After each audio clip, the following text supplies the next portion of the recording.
Thank you, Mr. Martinez. That was a really great presentation. I'm really abundance of information. I really appreciate it. Um, you know, the problem we have, we've talked about this before, is in Brighton, there's some testing opportunities, but basically they require you to get an appointment with the doctor, pay for that, especially if you don't have insurance. You may or may not even get your call returned.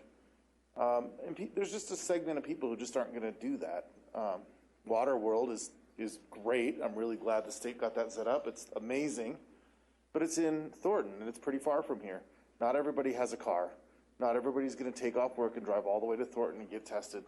It's just not the reality for everyone.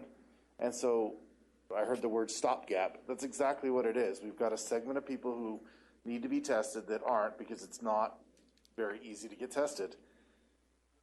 Um, you know, the problem is that we're trying to reopen the economy. We all have this goal. We're all talking about sales tax. We're all talking about wanting to get back to normal. It's very similar to the mask debate. Are masks 100%? Are they going to stop the virus completely and you're just immune from getting it if you wear masks? No, we all know that. But will it slow it down? Yeah, it'll slow it down. If most people wear masks, it'll spread slower. If it spreads slower, it's more contained, we can open up more stuff. The virus is the same way. If one person gets COVID and they go back to work before they're free of it, they're going to spread it to a dozen people. If they find out they're positive, they're more likely to stay home. They're more likely to stop spreading it. Is it possible they spread it for a day or two before they knew? Yeah, it's not perfect. But at the point that they're going to get a test versus not get a test, if they get the test and they're positive, they're not going to spread it. Even the rapid test accomplishes that goal. If they go get a rapid test, maybe they're not willing to get the one that sticks in your brain, and they're willing to do a rapid test. And they say, "Oh my God, I'm positive. I have COVID. Geez, I guess I better stay home."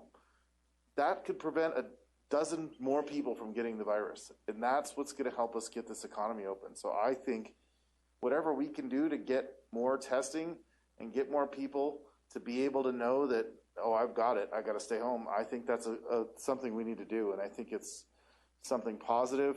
And this isn't just about the virus and this is about our economy. This is about opening more businesses. We've got masks and they're working, and now we're able to go out and go to restaurants. We're able to go to Topgolf. We're able to go, now movie theaters are starting to open.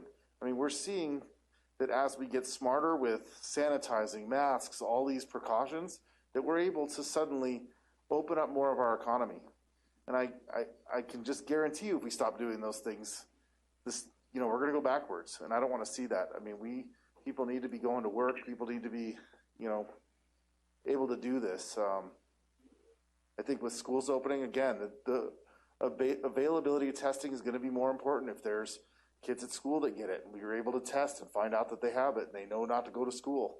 And that stuff is just really important. So I'll get off my soapbox, but I think the more we can do locally, unfortunately, with what's going on in the national scene, local governments are going to have to start handling this. State, county, and city, we got to start filling these gaps so that we can open our economies, because otherwise no one's going to do it for us.